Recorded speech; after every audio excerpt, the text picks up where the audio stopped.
غزوہ غطفان کا موقع تھا. پیارے آقا علیہ الصلوۃ والسلام صحابہ کرام کو لے کر سفر پر روانہ ہوئے. ایک مقام پر پڑاؤ کیا تو صحابہ کرام کچھ فاصلے پر ٹھہرے اور نبی پاک علیہ الصلوۃ والسلام اکیلے ایک درخت کے نیچے تشریف فرما ہو گئے. غیر مسلم جو ہر وقت نبی پاک کو معاذ اللہ نقصان پہنچانے کی ٹرائی کرتے رہتے تھے، پلان کرتے رہتے تھے، ان میں سے غیر مسلم اچانک کہیں سے آیا ہاتھ میں ننگی تلوار، اور نبی پاک اکیلے، کوئی اس وقت صحابہ بھی قریب نہیں تھے.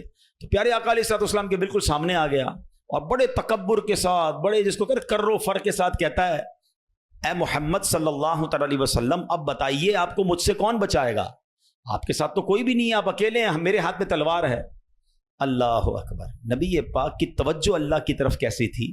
آپ نے صرف ایک جملہ کہا، ایک لفظ کہا، فرمایا اللہ. کیا نام ہے، دل کو کیسا سکون نصیب ہوتا ہے. میں اسے پکار رہا ہوں جو میرا خالق ہے، جو میرا مالک ہے، جو میرا پروردگار.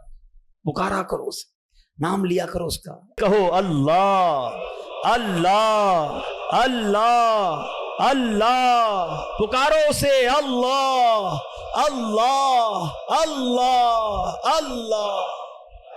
ہائے ہائے ہائے، نبی پاک کی زبان سے لفظ اللہ نکلا تو غیر مسلم تو کانپنے لگ گیا، تلوار اس کے ہاتھ سے چھوٹ گئی. اب نبی پاک نے تلوار اٹھا کر کہا اب بتاؤ تمہیں مجھ سے کون بچائے گا؟ تھوڑی دیر پہلے تو وہ کہہ رہا تھا نا آپ کو کون بچائے گا، اب آقا کے ہاتھ میں تلوار ہے صلی اللہ تعالی علیہ وسلم، اب بتاؤ تمہیں کون بچائے گا؟ وہ کہتا ہے حضور مجھے بچانے والا تو کوئی بھی نہیں ہے، وہ مسلمان تو تھا نہیں. نبی پاک علیہ الصلوۃ والسلام نے اس کی بے کسی پر رحم فرمایا، اسے معاف کر دیا.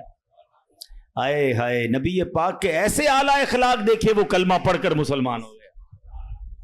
دشمن آ جائے تو چادر بھی بچھا دیتے ہیں، ہم معاف کریں گے. جان لینے آیا تھا آقا نے اسے معاف کیا. ہمارے مزاج کے خلاف بات کر دے ساری زندگی دشمنی لے لیتے ہیں، مجھے گالی دی، مجھے برا بھلا کہا، مجھے نقصان پہنچایا.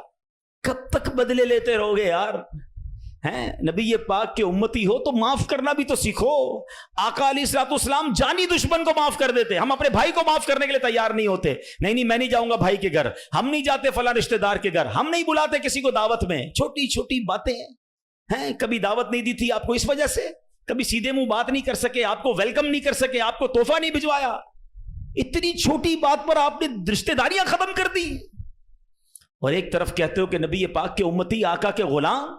اچھا نعتیں سب کو یاد ہیں، یاد کرو نا، نبی پاک کی سنت پر تو عمل کرو، کسی کو تو معاف کرو.